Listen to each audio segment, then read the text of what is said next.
Welcome to the Evolving Spiritual Practice podcast. My name is Ralph Cree. In this episode, I talk to Jahan Khamsehzadeh for the second time about psilocybin mushrooms. He's written a fantastic book on the subject, psilocybin mushrooms, also known as magic mushrooms.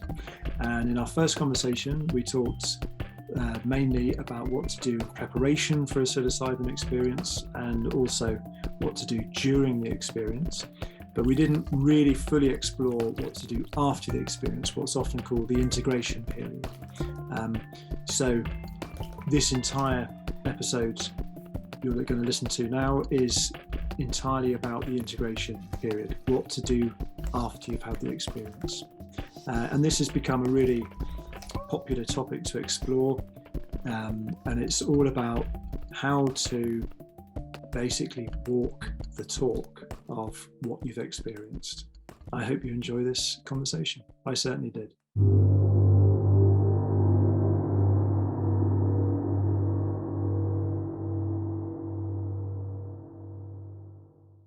Jahan Khamsehzadeh, welcome back to the Evolving Spiritual Practice podcast. Thank you so much. I'm very happy to be here, Ralph. Thanks. Yeah. Excellent. So this is kind of like an appendix to our previous conversation. So we did one a while back about psilocybin mushrooms.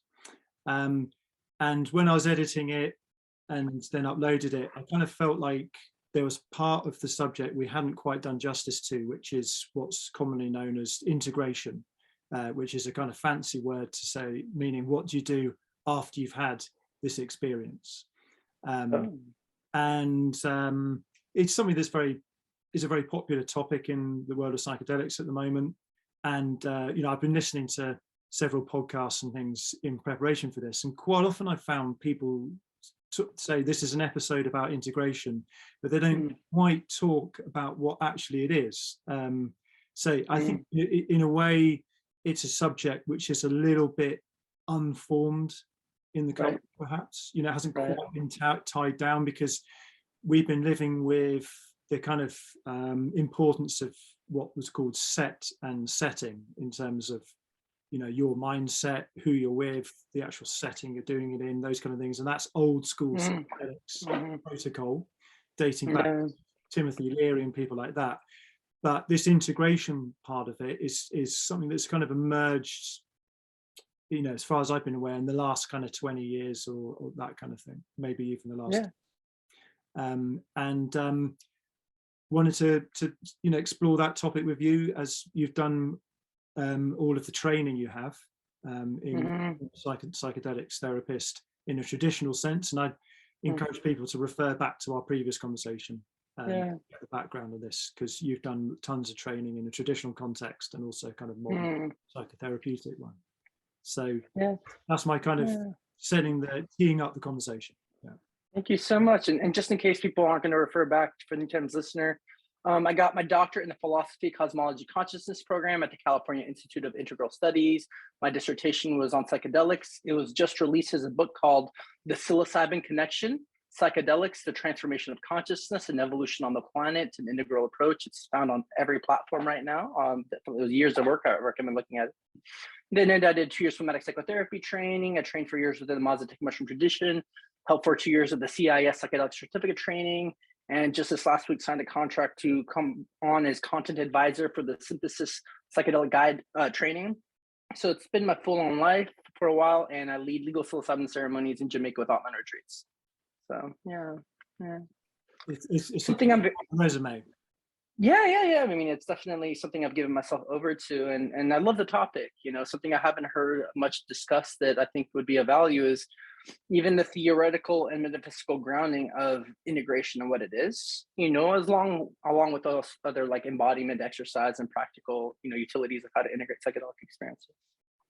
So perhaps we could start by you defining what integration means for you. What's that actually? It's a great word, and I'm glad it's taking hold, and it's important. And I think integration can be applied to any life experience aside from psychedelics. And a reason I really enjoy that word, it's also shares so much with the root words like integrity.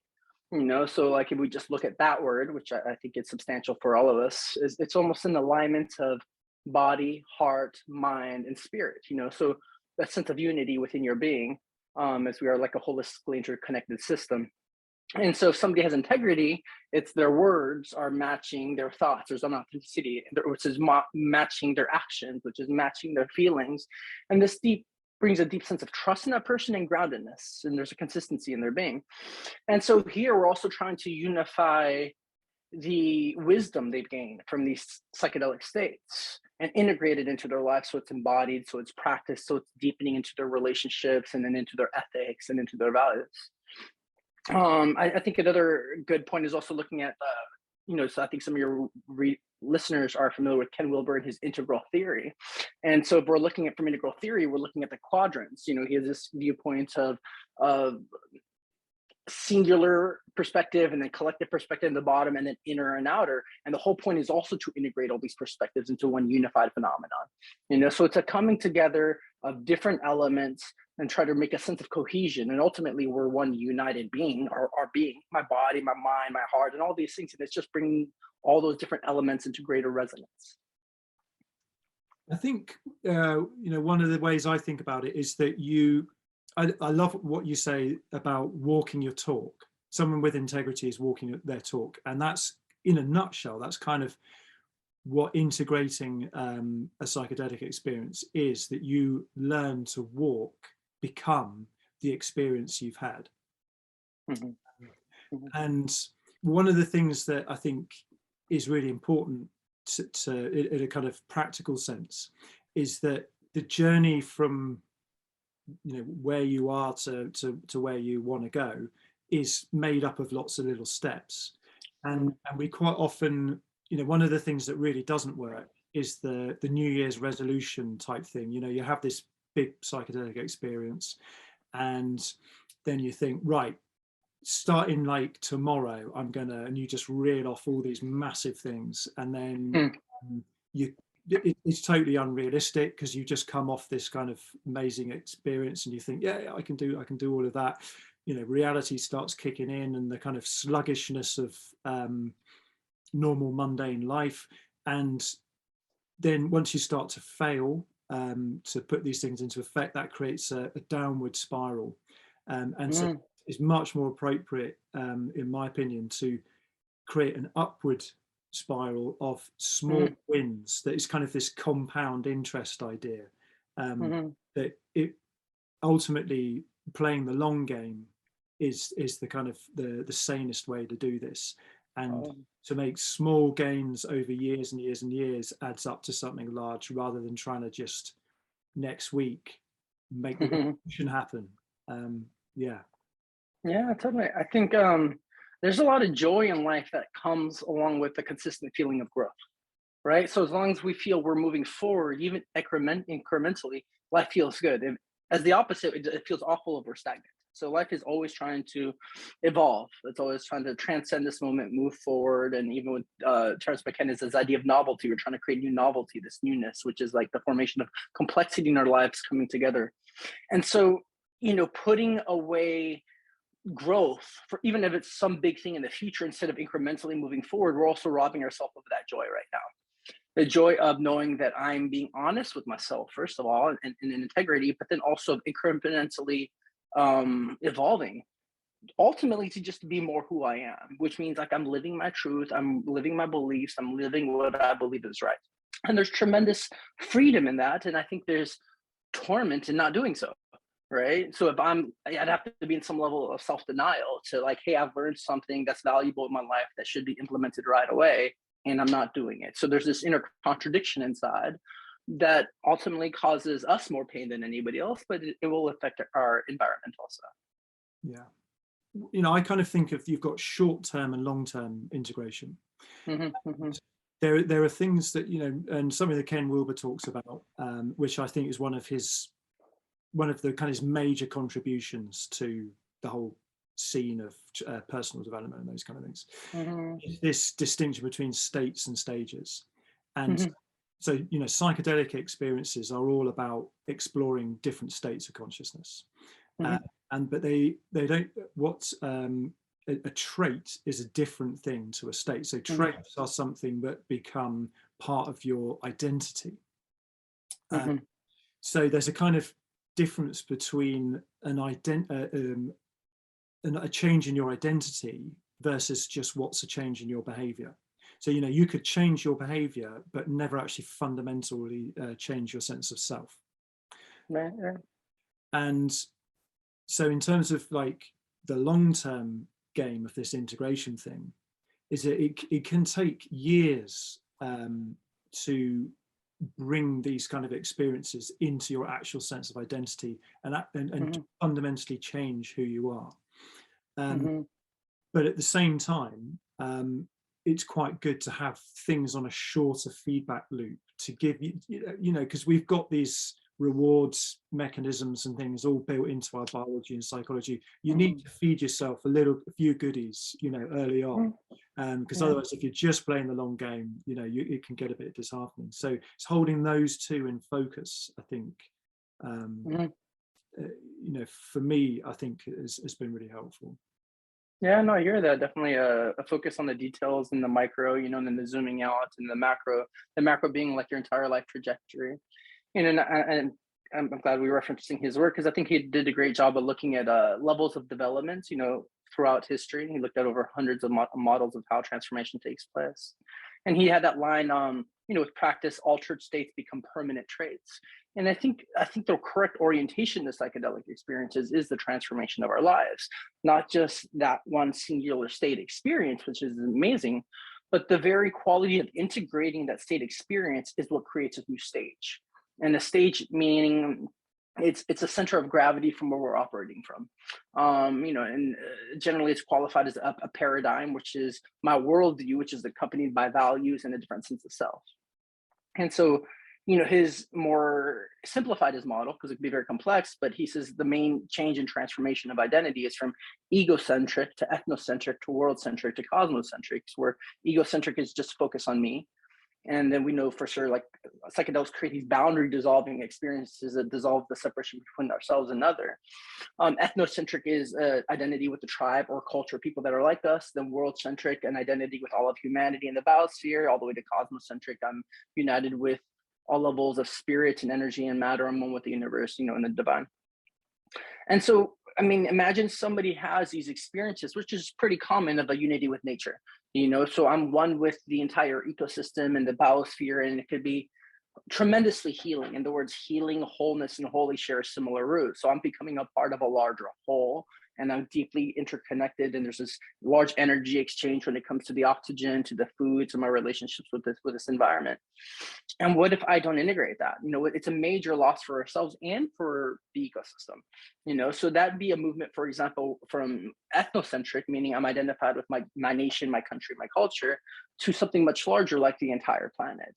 So a type of integrity or integration of this kind of nature mysticism or sense of unification with the interconnection with the earth, which again is very common with psychedelic experiences, would be shifting our value system. You know, start living in congruency with, you know, the ideas, the facts of climate change, how we affect other animals, species, that there's more in common between us as humans with other people in different countries. And there are even differences. You know, there's just normally sets of beliefs somewhat that are differences, but our anatomy is the same. Our feelings are, you know, so much we're more hardwired in very similar ways than we are different. We're like 99% same, but we're overlook those for the more of the superficial differences. So it's really seeing the unity, you know, between all things, I think, is a deep part of this integration process, just as integration is coming into unity with everything we've learned. And so that's the kind of the world-centric perspective and view. How would you define cosmocentric? Yeah, so it's a step obviously beyond in terms of depth and span, as Wilbur says it. So it's stretching beyond just our planets, you know, but also in depth of consciousness. And so it gets more complex as you move out. But for an example, it might be out there, is if life exists in other parts of the universe, which, you know, when it comes to mathematical percentages, almost highly likely does. You know, our other systems, star systems, are older than ours. They've complexified a lot more. So likely there's life all across the universe. And so there's a deep sense that we share the same spirit as they do, because there's only one spirit, right? So it stretches far beyond the bounds that there's a oneness between the entire universe. but there's also deeper than just say this external universe, in the sense that there's a oneness connecting us in the archetypal realm and the collective unconscious, all the way to a deep sense of unity and God. I'd say more at the core, it's like there's one spirit, one witness within us, one listener and seer that's also within every consciousness. It's closer to the kind of Hindu notion of everything is Brahman, having this large dream, and we're all Atman, this singular one God inside of it, you know. So, and I think the psychedelic experiences is I've seen, including most research about the work of Stanislav Grof, who worked in this field for about 50 years. And he wrote this book, Cosmic Game, of seeing what's the philosophical implications of psychedelic experiences. And then again, he's looking at after 50 years of study, and it's very much resonant with this Hindu notion that I share, but also with the perennial philosophy, which is like this eternal philosophy before Aldous Huxley. There's one united consciousness, that consciousness is fundamental, that we're all deeply interconnected, you know. So in this way, it's like our mind is entangled with all other minds, but also all the way down that even there's a sentiency to all matter. You know, it's kind of the philosophy offered North Whitehead. Even atoms have consciousness, not the same consciousness we do, that were a different part in the evolutionary process. But there's a sense of feeling and sentience that is just fundamental all up and down. So it's a unification more with, like, say, the fabric of reality, that we're one no matter what, you know, as opposed from just this point of view that the earth is an interconnected living system, which, yes, like Gaia theory. And that same ideas actually extrapolate and go on much larger than just this biosphere. So there's it's a deeper connection, you know, before with the realm of before life, and more also with after death. And so I think there's a deeper resting that can take place, you know, a greater sense of belonging. Yeah. And I'd kind of say that the experience of the cosmocentric perspective is that rather than you feeling like an individual looking out upon the universal cosmos, you actually feel that you are the universal cosmos, or this singular consciousness looking through your personality and your humanness. It's a kind of it's a 180. Well, no, it's like kind of going back a level and looking through you rather than looking out from where your vantage point is.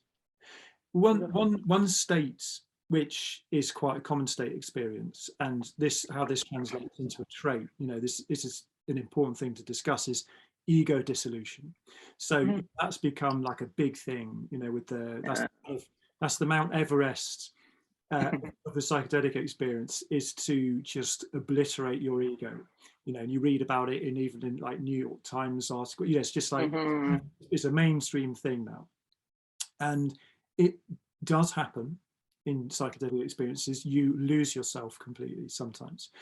And in terms of that, you know, that's a powerful state experience, but you would not want that to become a trait the next day forever. You know, it's like some people in this spiritual thing, you know, game, imagine that they'd want that immediately. And you know, there are accounts of people that that's happened to, and it's usually been quite an unpleasant experience for them for quite a long time, and it's taken a long time for them to literally integrate into their identity, and then they you know manage to become more functional. So I mean, when I look at myself, you know, I can feel quite a lot of ego dissolution has happened compared to myself, say 20 years ago or something. And there's way more in the future. I'm somewhere along this kind of spectrum, and we all are. And I think that's, you know, that's okay to just, you're kind of moving along. And, you know, I think it's sort of catastrophic for your survival, basically, an instant loss of ego. Yeah, I mean, what do you think? Because it's something that's talked about quite a lot. I've found. Yeah, I think it's talked about almost too much. You know, with not as you're kind of alluded to, and enough understanding of what it is and the implication it has. Myself, I've probably gone through maybe 5 of these ego death experiences, but that's over the course of maybe well over 300 psychedelic experiences over 20 years, right? So it's not the common whatsoever. And so I get a lot of people coming in wanting an ego death experience, you know? And as you shared, it's just like, well, could you even handle that right now? And I think the important question that comes up to me is what part of you is asking for that, right? It's normally the ego itself that is asking for that because we think it's going to be some level of greater spiritual attainment or some of the sort. I think a big part of us being here as human is to cultivate a very healthy ego. So an ego being some sense of a social self and self-image and so on. And it's not the ground of our reality, but it's like it's what we're here to kind of blossom and cultivate and grow. So if you have unhealthy aspects of your ego that are having you feeling disconnected or fluctuating between inflation and deflation, like I'm a small and a nobody, or I'm amazing, I'm better than everybody else, then that part needs to kind of dissolve, or those parts of the structure need to dissolve so we can be more, when I say into equality, equality also means unity. We're all the same, so there's tremendous more freedom when it comes to see ourselves as more closer and more in the same sense of very much similar in terms of value, and self-esteem as everybody else. It's quite the first time it happens, it's definitely, I think, the most transformative because it lets you know that there's something beyond you. And I think that only happens really once, when you have a certain kind of worldview and identity and being, and that dissolves, that opens your mind, not just to this other reality, but like, hey, this is a possibility. And it kind of humbles people like, wow, there's so much more than I could ever understand. So I think that that the first one is quite amazing. And not everybody may need it, and not everybody needs it at any moment. And as you mentioned, it's destabilizing since that it's a dissolution of identity, which you've spent your entire lifetime cultivating. And so there could be quite a disorientation process after that. And I was speaking about in my case, when I went through mine, it was 2002, Tucson, Arizona. I was 18 years old, and there wasn't a culture for it, right? So there's nobody who knows what I just went through, So I had to kind of stay internal about this experience for about 7 years, even though I thought about it every day, and it was the most profound experience I had. Now I'm glad there's podcasts, there's talks, there's videos. But then there's also the careful formation of the identity again. So there's no stripping away of identity. We're here to grow identity, as we just mentioned with Wilbur's work. Transformation can be seen as the expansion of identity, the sense of self that I have. Ultimately, as you kind of saying, like we are the universe at large, embodied as one singular being. And so we don't want identity to go away because, for one, how can you have relationships with somebody else? Carl Jung's work, for example, the great depth psychologist, is like we're deeply generally in the process of individuation, which is the process of creating a separate identity, a separate sense of self. And the more of a sense of self somebody has, even looking at Abraham Maslow's work of self-actualization, of actualizing myself as a particular unique individual, then you can have more deeper relationships with other people. So what I've seen through my psychedelic work is so much of the evolutionary process is coming to manifest and to embody that we are unique beings. Every single one of us is a unique, almost deity in God, right? So that is a very separate sense of self, even though it's unified underneath, but it's a very unique being. And that also allows for deeper relationships, which I think is why there's almost 8 billion people on the planet. Why did God separate himself into so many beings? Is so that we can connect with each other. So the ego is super necessary for many parts of our life. I think we just need I'll say transparent ego. So it's not opaque. It's not like just dense. It's transparent to the light and the reality underneath it, but it's still, the character or the film or the vessel through which we're experiencing, our world physically and socially. Yeah, wise words, and they're not mutually exclusive. This kind of like large self with a capital S and our small self.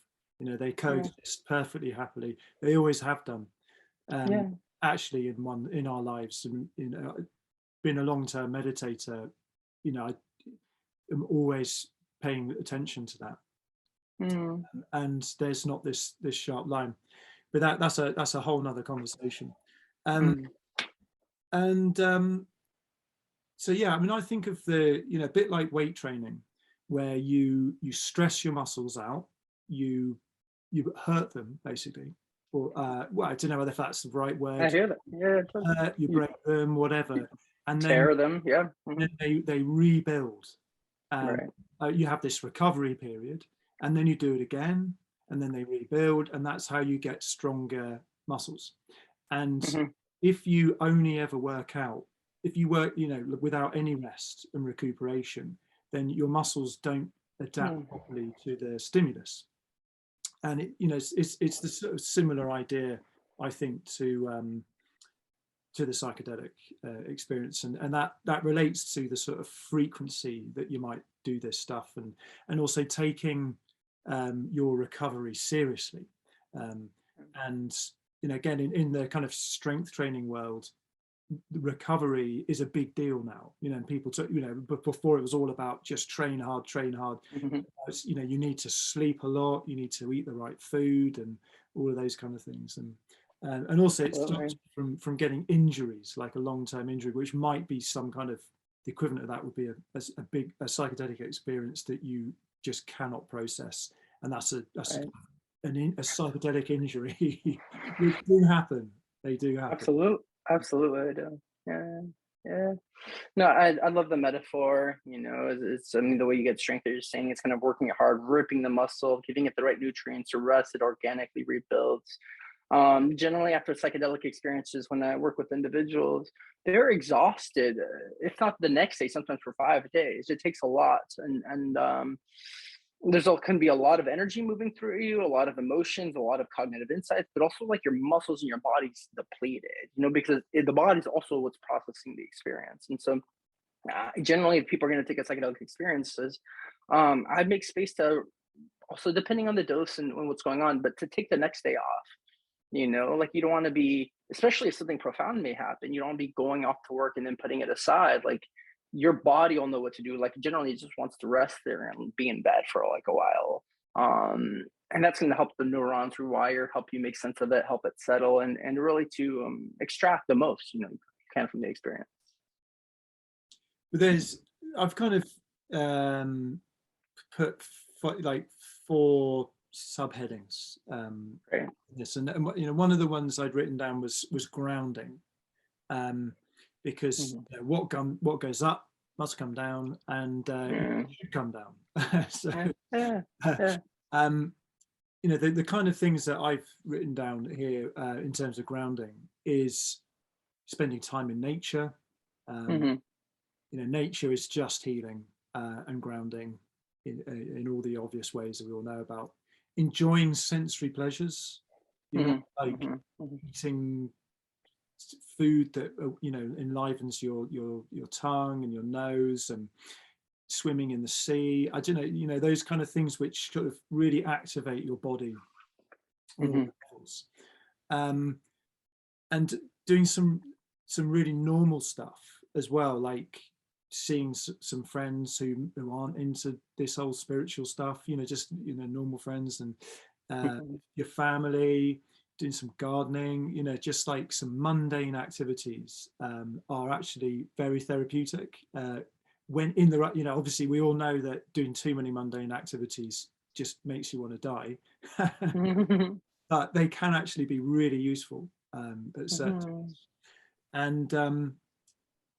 And the last thing I wrote down there was sort of to be kind to ourselves about what we've been through, and where we're going, and what we're going to do about it, because we can be a bit kind of macho or gung-ho, or a bit stressed out, or feel we're evil, dirty for things that have come up, So that's a bit of a kind of list of things there. But I wonder if there's anything you wanted to pick out from that. No, I think those are all great ones. And when I think of grounding, and I think all your examples kind of point towards it, is to really coming to inhabit our body, to be in the here and now, to be here in the planet.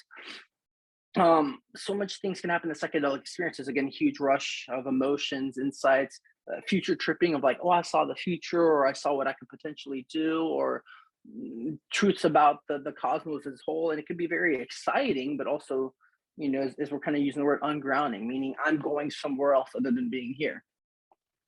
End of the day, we don't know if any of those things are true. We don't know if our insights are true. We don't know if we see visions of the future are true. We don't know, And so I think it's really nice to open them, hold them very kind of not grasping and not clenched. But what we can rely on constantly is the anchor of our body. It's weighted, and you're saying anchor, and it's grounding, and that this is what's true. So coming into the sensations of our body, sight, smell, taste, and touch, and especially I think having sensing the body.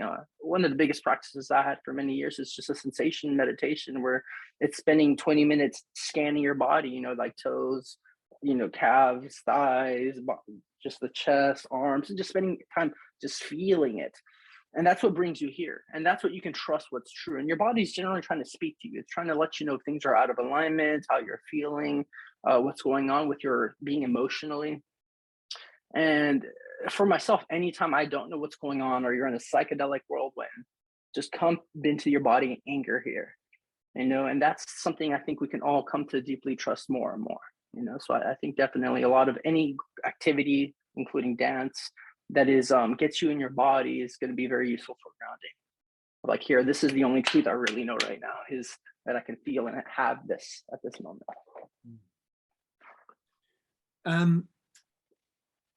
So there's the next two I've written down are kind of paradoxical. One is to do with maintaining a connection with the experience, and the other is releasing the experience. Is what? Maintaining and what? Maintaining a connection with the experience, and then the other is releasing the experience. Releasing it, yeah. So these seem like they're contradictory, but my podcast is all about paradox and things that seem contradictory, like being the cosmos and also being an individual at the same time. Those kind of things. Yeah, totally. So, one of the ways I find I can keep a connection with the experience is finding a piece of music. There might be a particularly poignant piece of music, or a couple that you listen to during your journey that you can listen to again, that kind of bring back the perfume of the experience. The other thing is artwork, and I'm noticing behind you, you've got lots of artwork, which some Alex Gray stuff and some of this psychedelic art, which that really speaks of the experience. Someone referred to Alex Gray's paintings and his artwork as like a sort of it's like a still life of the psychedelic experience. It's like a natural history painting of it. It really kind of can bring back those experiences. I remember one after an ayahuasca experience, seeing his piece called Bardo Being, and it's this with sort of heads and skulls and these babies and things, and this kind of moving. They're staring at each other. That's it. And I was just like, it completely spoke to me. It was a symbol that encapsulated the entire experience for me, and I've got that permanently up in my house, and it just brings it back. So artwork, music, also fragrances, that sometimes in ceremonies people use different types of incense. If you can get hold of that smell activates all your memories. Hanging stuff up in your house, like what you've got up behind you, it just kind of, when you see it every day, it just reminds you of the experience you've had. So those are kind of ways that I connect with it. And also some people like journaling too. What in your training and experience, what have you found about maintaining that connection? I think a lot of the things you shared I resonate with, and I think they're great. For example, I had a few big experiences on psilocybin, and also on Salvia divinorum to the Tool song Lateralis, and it was my favorite song. But every time I listened to it for almost 2 years, I got pulled into the experience, and there were several times I weeped, listening to the song, because it pulled back the state. And art was going to be when I mentioned that. I'm glad you brought that in quite a bit, because I think for me, it's one of the most helpful. If you got to do a tour of my house, what you're not seeing on this side, and this entire large bedroom over here is maybe 15 to 17 different pieces of visionary art. And there's artists, they're psychonauts, and then have given themselves over probably for their whole life to really translate these states of consciousness into visual representation. There's hundreds, if not thousands, of these people, because for them, it's also some of the most profound experiences they've had, and they feel really deeply inclined to try to bring these into reality. Just saying, we're trying to create language for these states. I mean, a visual representation could sometimes go much farther. And so every time I see any of these pieces of art, I'm also reminded of portions of my different experiences and insights. And so I think that's a really really important in possible deep way. Dancing does it a lot for me. I've spent a lot of time dancing on psychedelics. And so after half an hour or an hour of dancing, I used to have a regular dance practice where a few times a week I'd go for 3 hours, ecstatic dance, just spontaneous movement, where you're kind of staying pulled into very kind of energetic, creative, spontaneous states, that where your body's just moving on its own. Your mind's not even involved anymore. There's just a freedom and kind of breaking through that can happen in psychedelic experiences. I know a lot of people have more of a relationship to smell than I do. That's possible. There's movies that come out so pretty much all the arts, so including cinema that tries to translate some of these states. A movie that just came out that was very strange but very psychedelic was Everything All Everywhere All at Once. It's almost as if LSD took LSD. It held the profundity of deep existential questioning and meaning, at the same time being absolutely absurd. And the scenes change almost as if you're tripping. But very coherent. So I think there's films, Matrix, for example, Deception, things where that kind of shows the interiority of consciousness and the interconnectedness of everything. Writing is huge. I don't know if we want to get to that later. I don't know your categories yet, but for me, the ability to translate things into language is ginormous. It kind of helps kind of encrypt it into our mind and everyday consciousness. And I think there's two schools of thought in this, that the experiences are inherently ineffable. So why even try? It's almost kind of with the sign of, well, the real Tao is the Tao that cannot be spoken, and yet all language comes from the Tao. And we're forever coming out of this ineffable wellspring, but it's our evolution to try to define it that really moves us closer, almost as if Plato, the philosopher, has this idea of the perfect forms. And everything's trying to become the forms, but nothing can quite reach it and become it. But evolution is a process of trying to come these perfect forms, and same with the Tao, and same with our words. And Terence McKenna had this line that the evolution of our collective culture is really held back by the evolution and shortcomings of our language. But as it keeps evolving, we'll be able to anchor in these states more and more, because we'll be able to discern different elements of these states, wire into our brain and communicate it with each other. So I think journaling, even might require some wrestling with the experience of how to encapsulate into words is deeply worthwhile. Yeah. And I think languaging the ineffable is ultimately, it's a fool's game, but we do it because we love it, and we do it because we love other people. We want to share it with other people, and because because we've benefited from other people being fools and effing the ineffable. I mean, that one of the reasons I do this podcast, because I love the subject matter. I love it. Like, I'm in love with this stuff.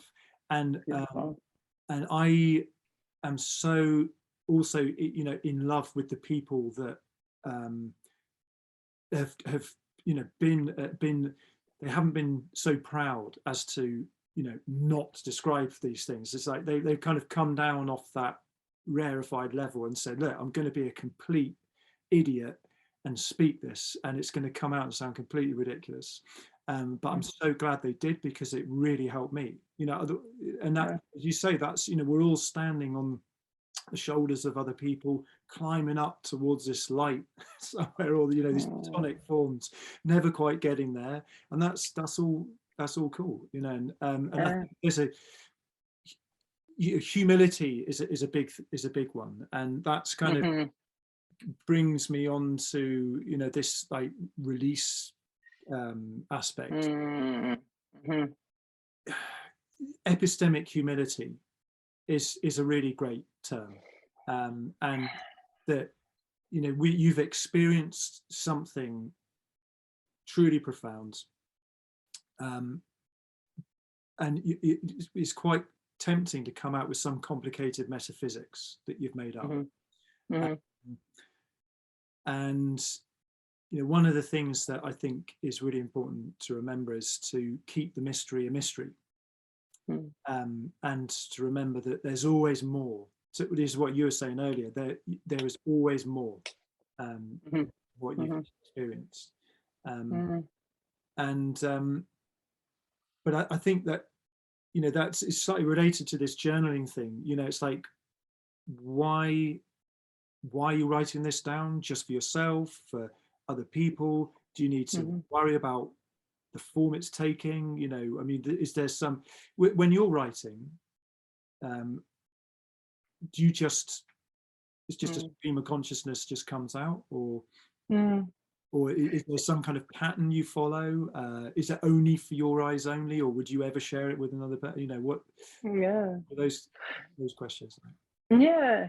I think a perspective for me that's been very helpful was perspective that everything is art all the time, that the universe itself is art, and so are all our expressions. And just like art, or even hopefully good art, it tries to get to the truth, but it's not the truth itself, right? And holding things as art is freedom for creativity, for exploration, for play, and holding it a little bit lighter, but also you can risk and be more, say, creative, put something out there that's never been done before. You know, it's a very, Brene Brown would say, a very vulnerable act, putting something out there that nobody's ever done. But it's the process of also, you know, bringing something new into the world. And so I think writing, just like the words we're using in this kind of constellation that we're saying now, has never been done, right? So every moment gives the chance for something new and creative to come forward. And I think we're participating in the deeper processes of the cosmos. When I personally write, it depends. I used to do a lot of poetry and a lot of kind of like slam hip hop stuff. And so that's a very different kind of expression of encapsulating moments with emotion, and with kind of an aesthetic rhyming. And sometimes I do it just for me, and there's times I've done it to perform. I think journaling is amazing, and I've only gone through periods of it. And so that's for oneself. But so much of my work, because being in academia for so long, and then having a deep desire to write books, but it also comes from reading a lot of books. It just happens to be a world that I really have enjoyed, and it's given me so much. And so that is there to be shared. You know, so I do my best to synthesize a lot of information and bring it forward. And so that it's one of the ways I feel I can be of service, naturally being more introverted, you know, so there's other people can share their stuff in a lot of other ways. And here's one way I could feel I could contribute. And so it is there to, for others generally. And it is, for me, it's maybe the hardest thing I do in life. It's a very hard task to sit there and write, especially something larger that's day after day, hours a day, especially when your body doesn't want to, but that's just what's required to do this, my art form. And I think when anybody's kind of sharing something, to get very clear on, as we're kind of saying, why are you doing this? Are you doing this to look smart, right? So are you creating this metaphysical system so people can look at you and say, I'm amazing? And so then you're just kind of filling the self-esteem need that you have. Everybody has, it's part of the Maslow's hierarchy of needs. Or are you doing this to be of service and for them? So is this helpful? And are you complexifying it too much where they can't even understand it? And is it so out there that you're here to help their lives? You know, I think that's what art generally is here to do. And it's a good book, The Mission of Art by Alex Gray. I read it at 18, has played a big role in my life. And, you know, what is the mission of art? It's us to wake us up to ourselves and each other. And so he puts his art so that you see it, and then you see reflections of who you are. He has his anatomy, has all this kind of energy and the kind of content that he shows, so you can see it and recognize a deep part truth of you. And so I think it's here for people to see, you know, my book specifically was focused on this idea that we evolved because of the relationship with psilocybin mushrooms, and people can see the reasoning and evidence for it in the book, but to help us to see a deeper part of ourselves, of how we got here, and maybe in how we can continue as a species. And I think if I spent a lot of time on the metaphysics, which, you know, I've always found very entertaining and very pulled by, I would have lost a lot of people. Because at the end of the day, more than any kind of metaphysical model, what's important is that direct experience. And so I can bring all the reasoning and everything, but ultimately, none of them comes close. It's a shadow compared to the experience itself. People need to take the substances themselves, or go into a meditation practice itself, instead of thinking about meditation and learning about it, to actually have the direct experience, to have the transformation, to really understand what we're talking about. The rest is just the structure we're creating, but it's hollow without the actual experience. Yeah. Yeah, and that's a really nice framing of almost any action as art. I mean, you know, that it's an approximation, and art doesn't pretend to not be an approximation. You know, it's like, right. and that's, so you've written a book that was your piece of art, came out of your love of this subject. And it's like, well, you know, this isn't the final word on the subject, and it's not a one-to-one correlation of the experience. This is my piece of art, you know. And it's the best I could do. Totally, yeah. Oh, it's great. I love it. So one of the one of the things I've, a couple of things I've written down about this sort of releasing the experience, that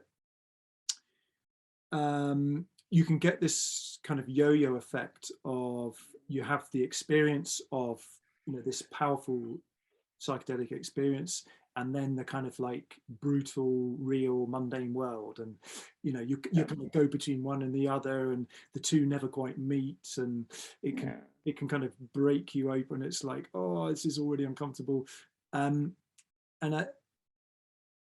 probably one of the things I'd say about that is, if you feel you're yo-yoing too much, just do it a little less often. That's a good one. You know what I mean? That kind of being God and then being a schmuck. Totally. Then being God and then being a schmuck. God, schmuck, God, schmuck, God, schmuck. What would you say about how to deal with that experience? I mean, that's what I've described there as a complete lack of integration. It's it's a binary flip between the two. Ultimately, we kind of want to get beyond this binary flipping. Totally. I think some of it might be inevitable, but because it's a process of the system trying to integrate. So hopefully the oscillations get smaller and smaller and smaller and smaller. If they stay that level of distinct and separated, I'm in that binary of like, I'm God or I'm smuck, and it just stays to that degree for a long time, that person's really missing the integration process. But I think just pulling from that, if that's your common experience, then that's a sign that integration is not happening. Right, you're living in two separate realities when they need to be unified, and that's the point.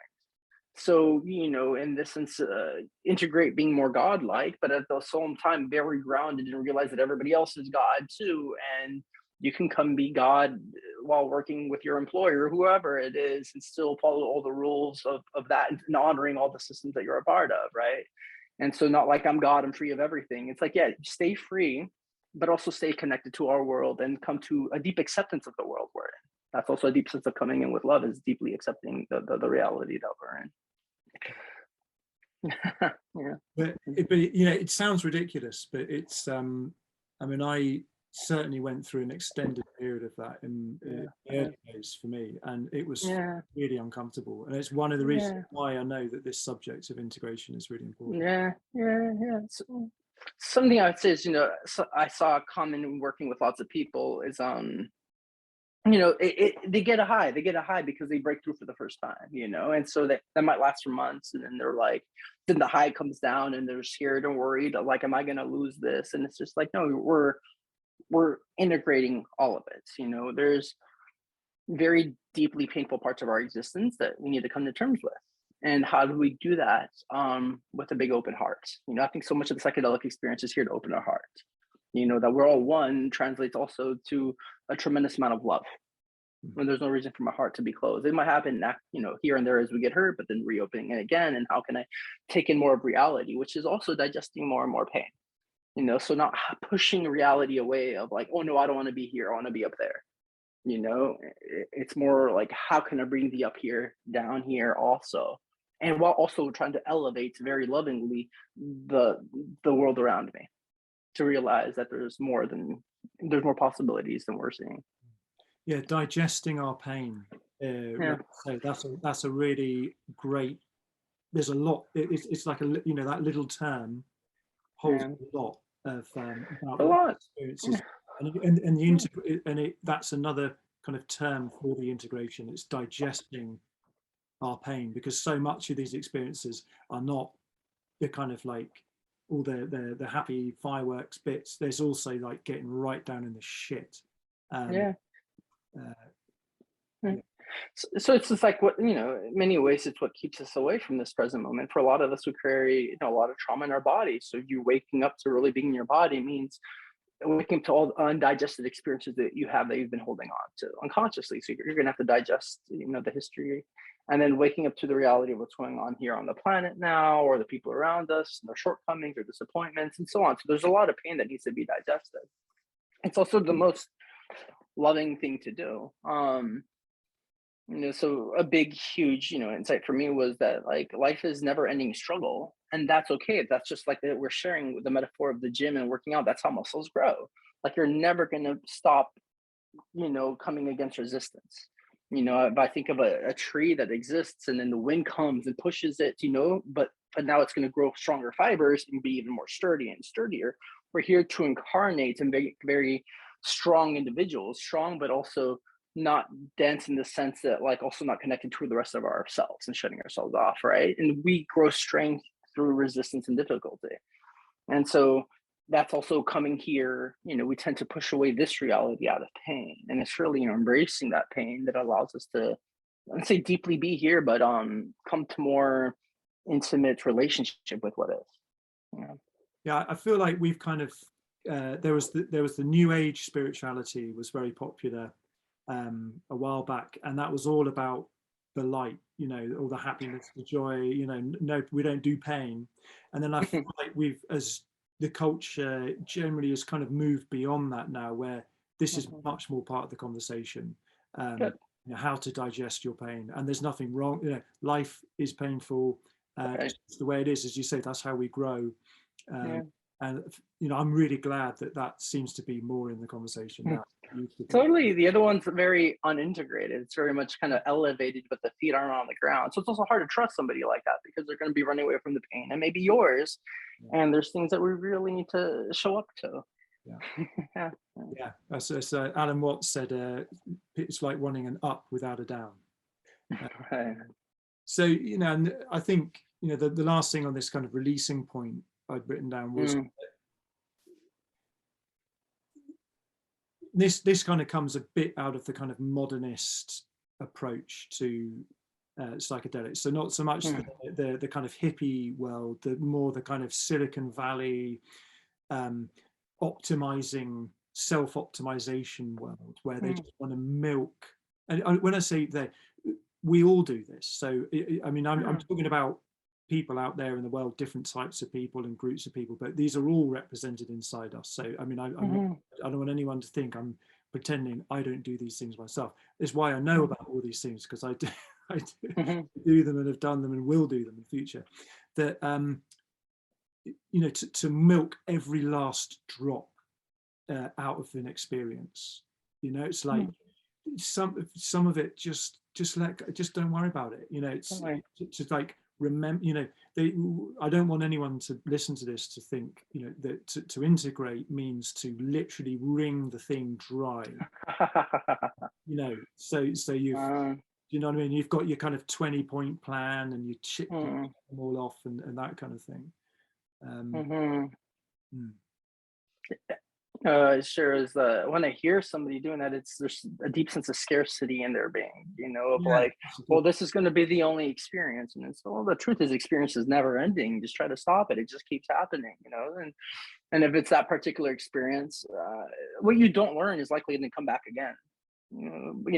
If you pushed it away intentionally and didn't do it, it might come back very painfully. It'd be like just louder to get the message.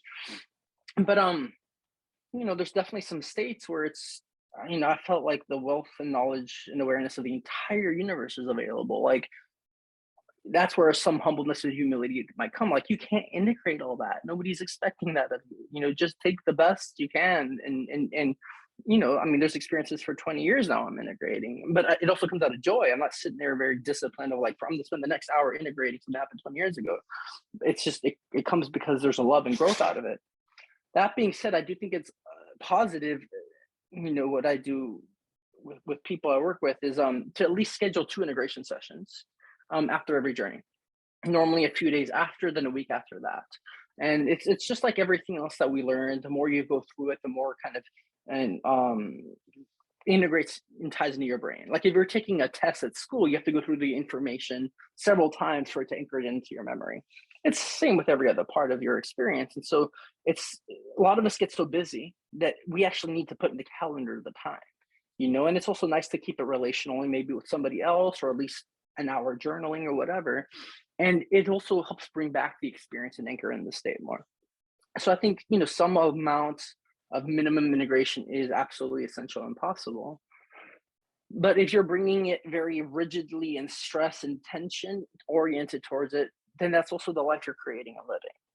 And I think if they became a conscious of that, they're like, this is not what I want. And maybe the experience itself might even say trust more, you know, which isn't this grasping and this holding on. It's infinite. There's going to be some loss and there's going to be some gain. With everything in life, we'll lose. Everything falls away. Like you'll lose everything, you know. And that's how do you live in a world where everything's always shifting and moving and changing? Is by relaxing and kind of just accepting the change as part of the flow of our reality. And same with this. It's like you'll take some, let it wash through you, let it change you. Holding tension won't necessarily help. And that there's going to be more, and it's infinite. The growth is infinite. And so just that's kind of keeping the long haul game instead of like I have to do it all within the next 3 months. Or like this is a lifetime of work that hopefully somebody enjoys. Yeah, and it's a practice and it's an art form, you know. Yeah. And anybody who has learned any art, musical instrument, painting, poetry, whatever, writing, people, it takes years, you know, this of years of practice to do these things. And we kind of have this sort of slightly weird fake notion that people can just suddenly just, you know, just turn on the tap. And yeah, it takes a long time. So the other thing I've written here that's really helpful, I've found, is to find, I've just written, like my heading was find your tribe. But yeah, you know, you come out of the experience and people around you might not have had these experiences, might not be, you know, I mean, one really common experience is, you know, you have this incredible experience, you just go and start to talk to people and no one gives a shit about it. You know, because they weren't there. yeah. And they might have had their own experiences, but it may not necessarily map onto yours because they can be quite personal. I mean, one thing I found very helpful is Facebook groups, you know, and people are very, very open, sharing their experiences. There's some really wise people and some complete cocks too. I mean, you know, you've got to keep an eye out. Be discerning, but there's a lot of wisdom to be.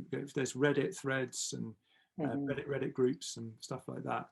I mean, what would you say in terms of connecting with other people? You know, a tribe of people where you can actually connect with around this stuff. Yeah, and I think it's deeply important.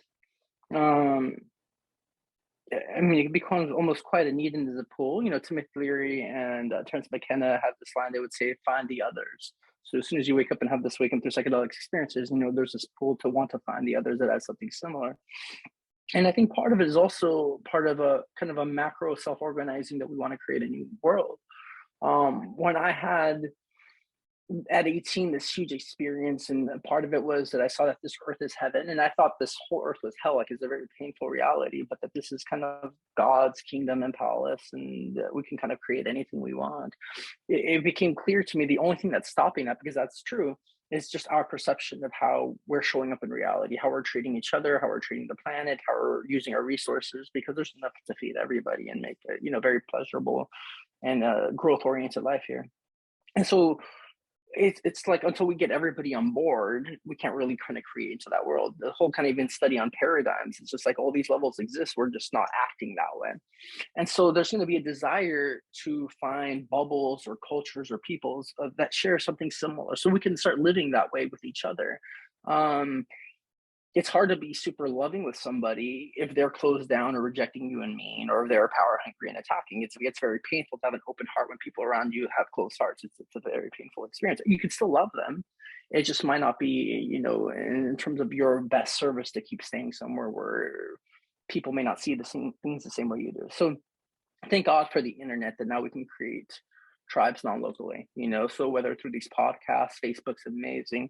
In the US, a lot of societies, and including in Europe, a lot of cities, especially major ones, have established psychedelic societies. And so just put in the name of your city and then psychedelic society in Google, you may come up with one. And so there's individuals that are getting together weekly, at the least monthly, to talk about these experiences. A lot of them have free integration groups, either in person or online. So if people go to the SF Psychedelic Society, San Francisco Psychedelic Society website, and it's the largest one in the US, every week there's 1 or 2 free integration groups. So you get to hop on a Zoom call with 20, 30 other people that want to talk about their psychedelic experiences so we can learn and help and support each other. So that's one huge way. When I got into this, this stuff didn't exist. And so I found mine through books. And there was a lot of reading, just different spiritual authors, and then reading about psychedelics themselves. So it was more impersonal. But now there's, some level of psychedelic integration happening online, probably for free every day of the week. So it's definitely just putting some energy and some effort out there to find it. I mean, 5 minutes of research, you'll probably find somewhere you can go to help build community around this. Have you got any wisdom to share around how to find groups that are healthy? Because there are some groups that are probably going to mess you up more than. I mean, that's just the question we're all asking ourselves about internet use. I mean, how do you use the internet without being, into some fraud experience? Yeah, it's disillusioning. To say and see, even within their own with psychedelics, is very power hungry people that also aren't trustworthy and are deluded, and it's painful, it's difficult. There's people that can have these amazing huge experiences and still come back, and because that's where the ego structure is, and fighting other people, putting it down. So I'd like to think it's healthier than a lot of other cultures and spaces, and yet you're still going to run into a lot of other people that you may want to keep some distance from. I don't think we're there yet. There's definitely been a lot of approaches to try to keep a high level of standard for culture. And yet that doesn't mean everybody's going to follow it. And it doesn't mean even sometimes the people enforcing it are good people. So it's going to be some trial and error. It's going to be just like every part of life of finding good friends or a good partner. Like it's going to go through some sifting to find compatibility, get to know people for a while.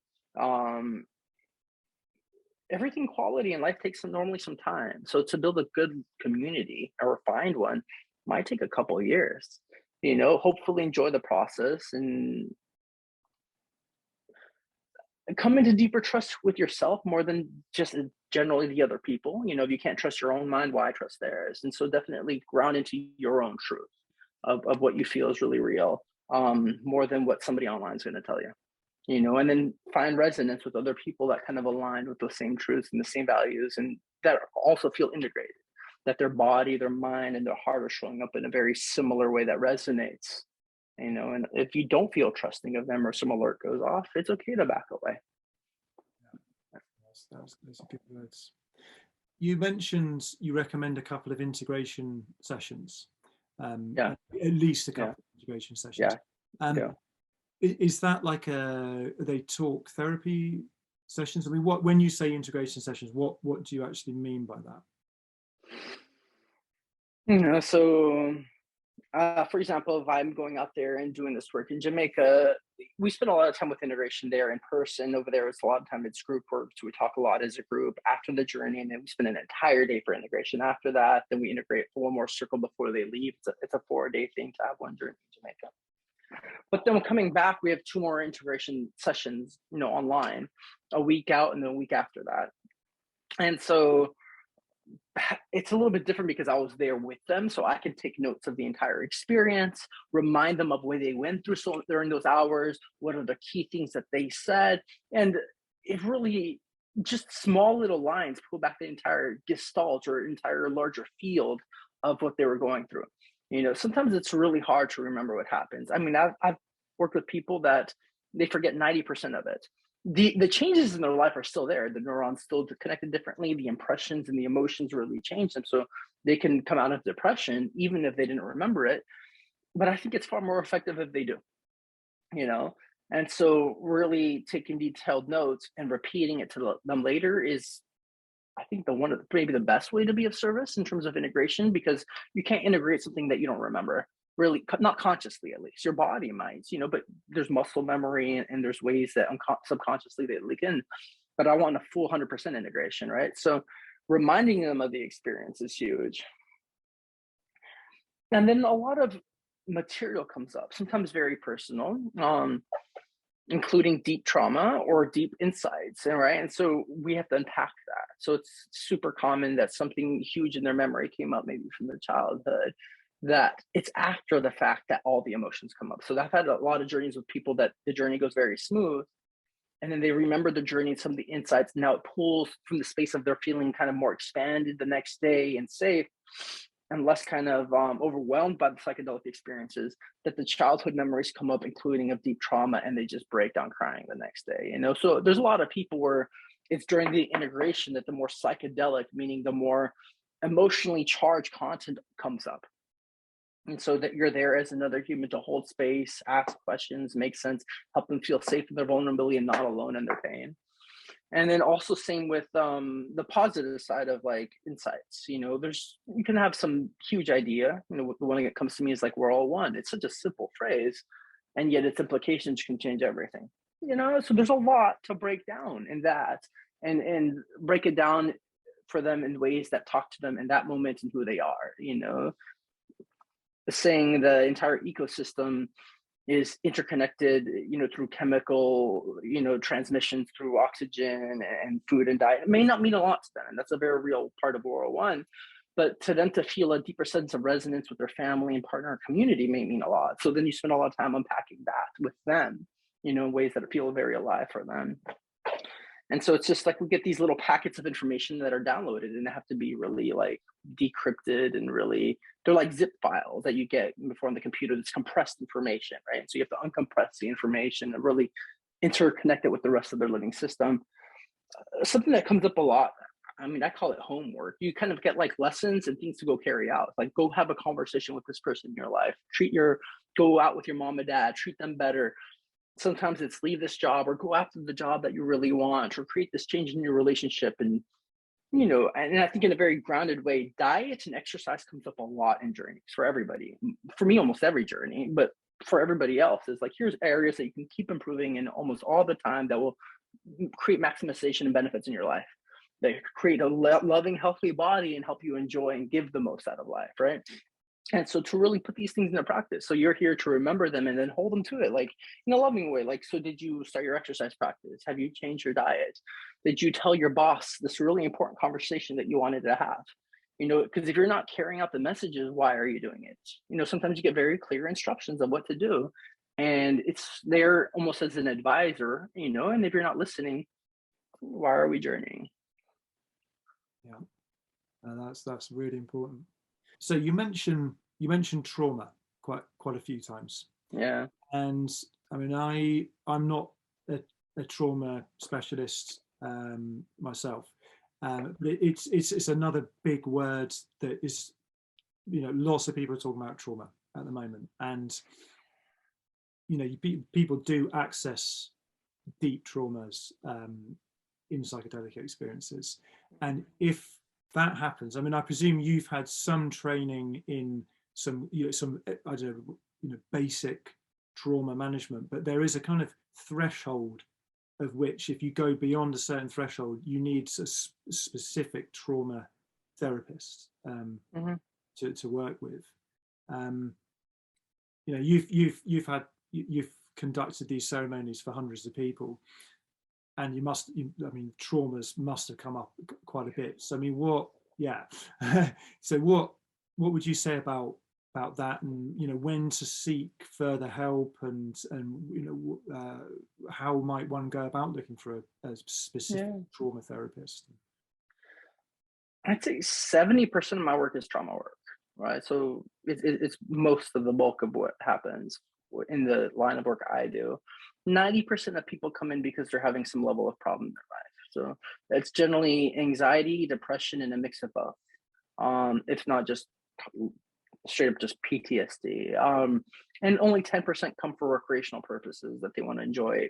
Recreational meaning that they're somewhat happy and stable, and they're here to, even the word recreate, to kind of move into a state of inspiration and move into something new, hoping for a transformational experience or new knowledge, And so most people come because they're motivated by pain. There's something inside that is hurting, and they've tried all the traditional routes. Before they fly out to Jamaica, they've already tried every kind of established, conventional kind of methods. Most of them have been in therapy for sometimes 20 years, if not a very long time. And they've tried so many different medications. And so with the Western therapeutic and medical model, it hasn't been able to help them. And studies have found that psilocybin treatment is effective for 80% of the people that have treatment-resistant depression. That means people that have tried everything else and have the resistance to that level of treatment. This helps 80% of them. So it helps the majority, maybe 90% of people, especially if they're not even treatment resistant. The most of it is childhood trauma, and is Gabor Mate, the great kind of medical doctor and kind of therapist who's playing this role very much in the kind of spiritual communities and bringing kind of psychedelics in, and has focused a lot on addiction. He says the largest correlation to any kind of level of addiction and addictive patterning is childhood trauma, right? The worst trauma I've seen by far, and it's more frequent than I think most realize, is sexual trauma, especially early childhood sexual trauma.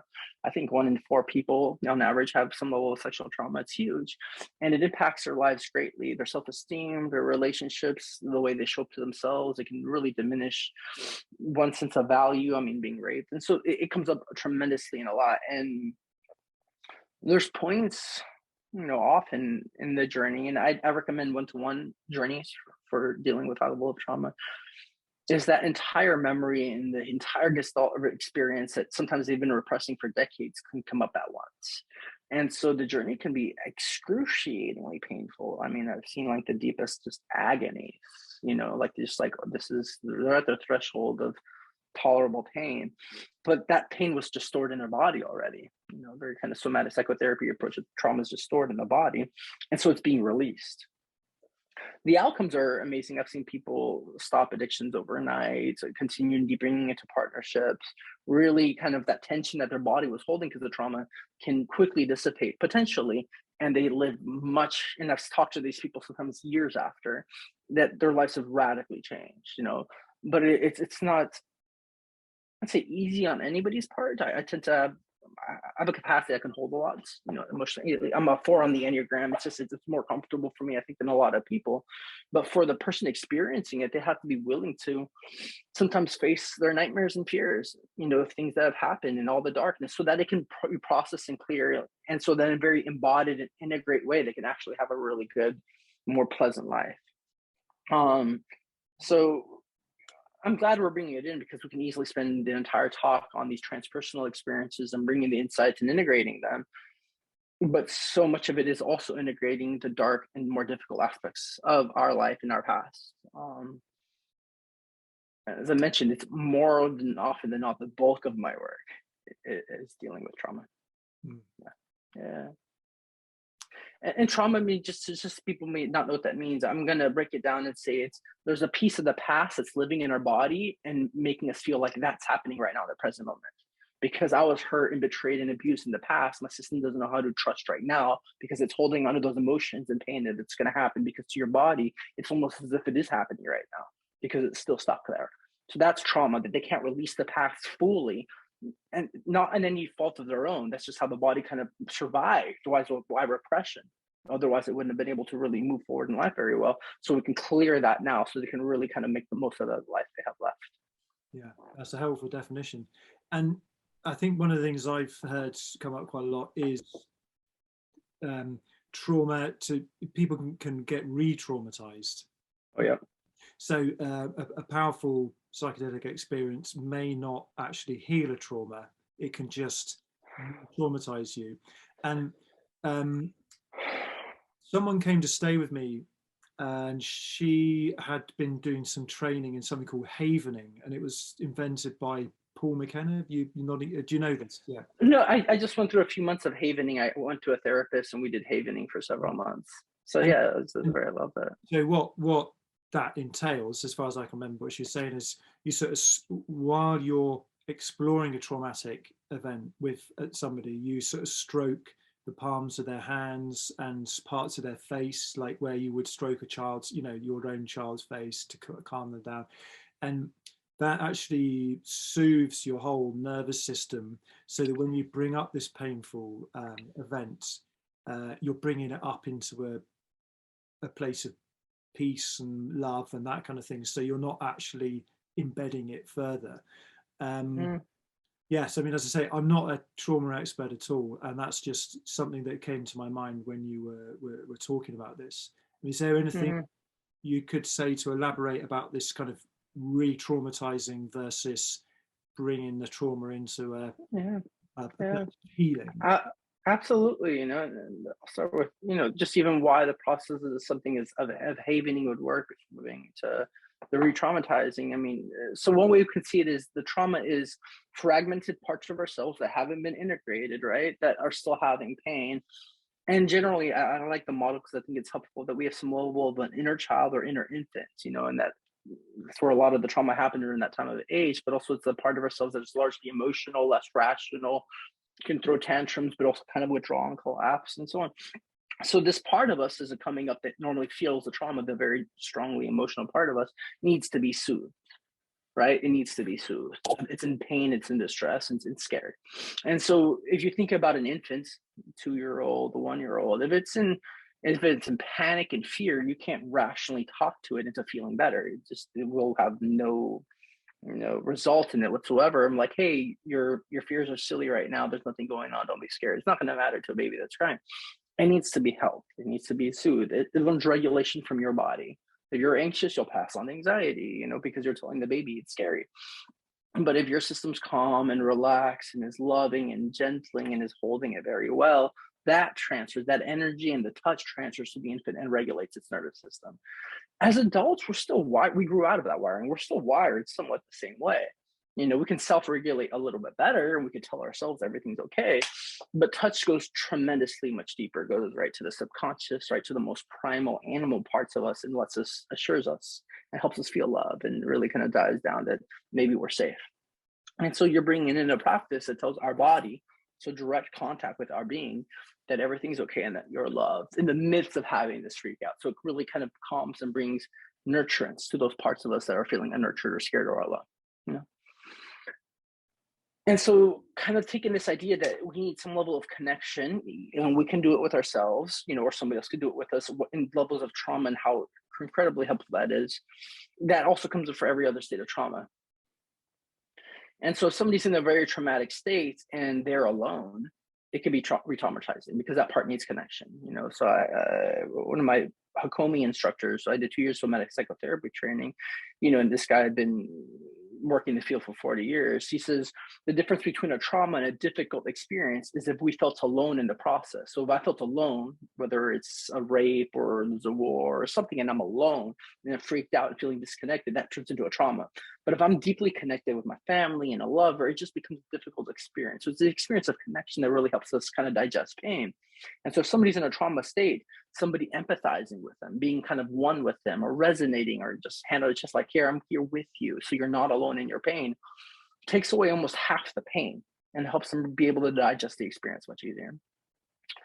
That being said, maybe the worst way that this could be re-traumatizing, or one of the harder ones, is if the person in the space that's with you, whether it's a friend, a stranger, or even a therapist, if they're not trustworthy, right, or if they make you feel less safe, that can be deeply re-traumatizing. So, for example, say you have a history of somebody sexually crossing your boundaries, but that's coming up and you're feeling very sexual because that's what was repressed. Sometimes there's your sexuality. You're going through the session, your sexuality is coming up.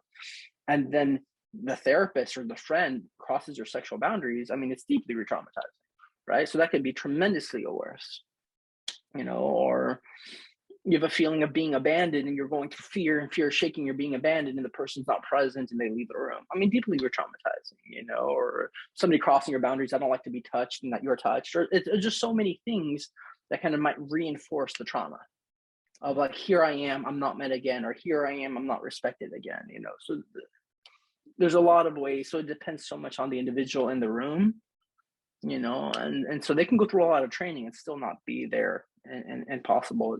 It's just, so spending time with the person, whoever you're going to be with, to know you can trust them is I think important. And so I think that's where sometimes preparation sessions can be very helpful. And if you're going to have the preparation, the journey with somebody there, whether it's a sitter or a guide or therapist, to spend at least 2 meetings, if not more, getting to know them. Have 2 hours, 1 hour of preparation 1 week, another hour of preparation another week before even going through the journey. Do I feel safe with this person? Do I feel seen? Do I feel held? All these things are going to bring medicine, or do I feel the opposite? If they're in the room and you feel less safe with them in the room, that's going to be a very painful experience. You're going to withhold from going deeper because you're not feeling safe. If you don't feel safe, everything goes out the window. They should allow you to feel even safer than if you were alone. So to answer it more directly, it so much comes down to the person that you're in the room with. And that being said, I've gotten in cycles journeying alone, and I know I've shared this before, where you can move through tremendous pain, but it could be a type of pain and fear that you really need somebody there. And if you're alone, it could be re-traumatizing. So like, fuck, I'm always alone, or bring up feelings of abandonment, or there's times you might get into that you think you're going to die, but you think it's real, and now you're in panic state of thinking you're actually going to die, and that's a very uncomfortable, maybe 4 or 5 hours. That can, and your body doesn't know the difference. It thinks it's real, so that trauma stays in your body as if you were being shot at. Is there anything do you think we haven't covered? I mean, of course, there's millions of things we haven't covered. It's our piece of art that's just yeah. I love the metaphor always that every painting in the museum's an unfinished piece of painting. At some point, the artist just had to call it quits, because you can go on forever. And I spent a lot of time writing poetry. And each poem, I mean, it could have been 10, 12, 30 pages long. I could just keep writing and to keep continuing the story and the format. And at some point, I'm like, the energy, I just has to come to a completion, right? It just, or else I'm just, so I can start something else and do something else. It just has to come to an end and to be able to offer it to a world. And I think that's also how we are as an individuals. We're forever unfinished and being painted. It's this continual process of growth that's never ending. And I think we can become our best form of art. Our personality and our life itself is the greatest masterpiece I think we'll ever do, consciously or unconsciously. So in that sense, the topic of integration can go on forever. It's continually evolving. New people bring new elements into it. I'm glad for the last several years it's becoming a bigger topic. And for a lot of people, it's they hear the word, they don't even know what it means. So hopefully, I think we've done some headway of bringing some framework towards it, defining it, practices towards it, deeper understanding of it. That's cool. That's a really good place to end. So in terms of people finding out more about your work, and first of all, I just want to say thank you very much for coming on again and this wisdom. You've got a great deal of experience in this field, and I just wish I could have had this conversation with you when I was first getting into this stuff. Would have saved me a ton of unnecessary pain. And that's what was my hope for having this conversation, is that some people will listen to this and it'll, you can't avoid pain, you can't avoid difficult experiences. It's all part of it, as we were saying. That's how we grow. But there is such a thing as unnecessary pain, unnecessary suffering. So hopefully we've help people out in that respect. If people want to find out more about your stuff, totally. No, thanks. I'm gonna grab a copy of the book real quick just to show it, so people can see it. It's called the Psilocybin Connection: Psychedelics to Transformation of Consciousness, Evolution of the Planet, Integral Approach. Just came out. It's across on all platforms: Barnes and Nobles, Amazon, Target. It's by Penguin. The publisher's North Atlantic Books, distributor Penguin Random House. So the largest distributor on the planet. So it should be available everywhere. The audiobook will be out on May 31st of this year. So I definitely put was somewhat like 20 years of research into it, but it was 5 years of focused writing as my dissertation. My website's psychedelic-evolution.org. You can see my services or the talks I've done.